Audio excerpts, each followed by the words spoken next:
What's going on, guys? It is your boy Wilbur, aka Le Champion King William, and I'm doing a solo review, my first on the Bump Boys channel. Danny, he's like Pegasus right now. He's taking a nice nap.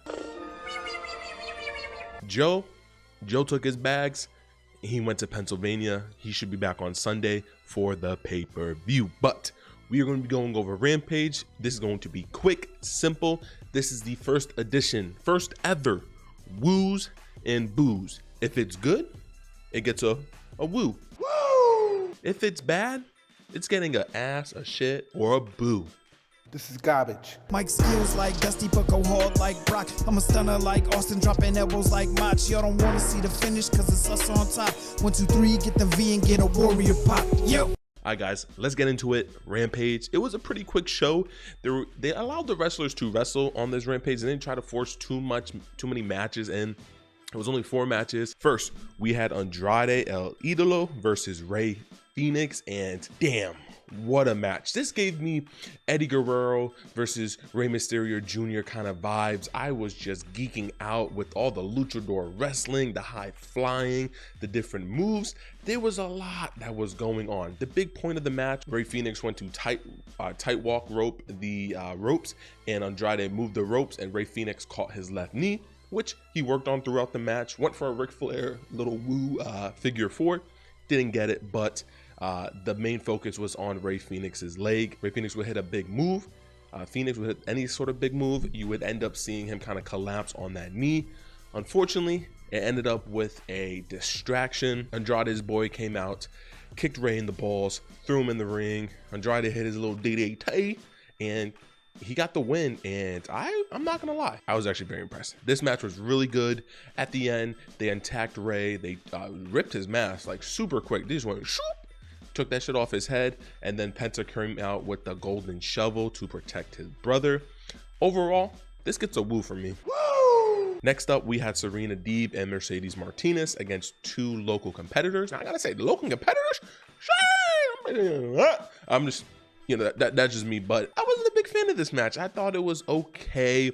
You could see the tension between Serena Deeb and Mercedes Martinez. So I honestly wasn't a big fan of this match. It's one of those classic squash matches to make these females look good. Eventually, AEW just needs to start getting some female tag team stars that they can, you know, feed to other people, or we can just start seeing tag teams.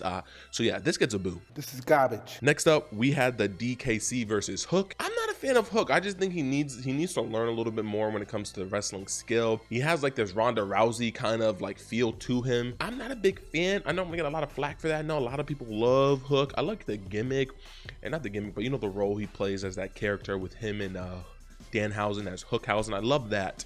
But the actual in-ring wrestling, he needs to work on his skills, working on tie-ups, different things, different bigger moves versus, you know, I'm not a big fan of this Shinsuke, you know, this strong style striker. So I'm sorry, this gets a boo. This is garbage. And then we end up on the end. There were a couple promos in and out.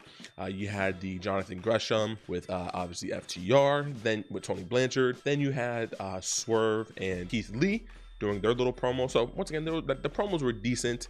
And then we had Cash Wheeler versus Jeff Cobb. Overall, this was an okay match. I don't think it was the greatest.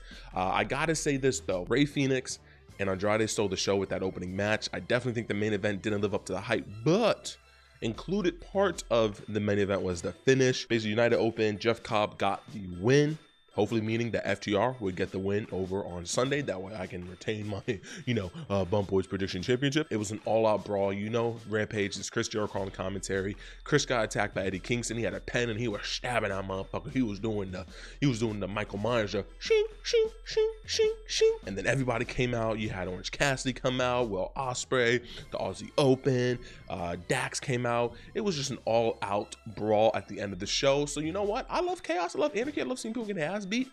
I'm gonna give that a woo. Woo! All right, guys, that was it for the review. This was a super quick review. It was nice. Obviously, only 4 matches, a few promos. Rampage, arguably one of the best hours of wrestling that you can ever watch. Just what you're gonna get. Eventually, we need to get 2 hours. Rampage needs to go to 2. Yes, 2 hours long, so we can get a little bit more wrestling, get a lot more people in the backstage out in the ring gear to wrestle for us. Let me know what you guys thought about this edition of WOOS and BOOS. Put in the comment section down below what you like, and you know how we do it. It's been the Bump Boys. Peace. Must bid you adieu, goodbye, mwah, and good night.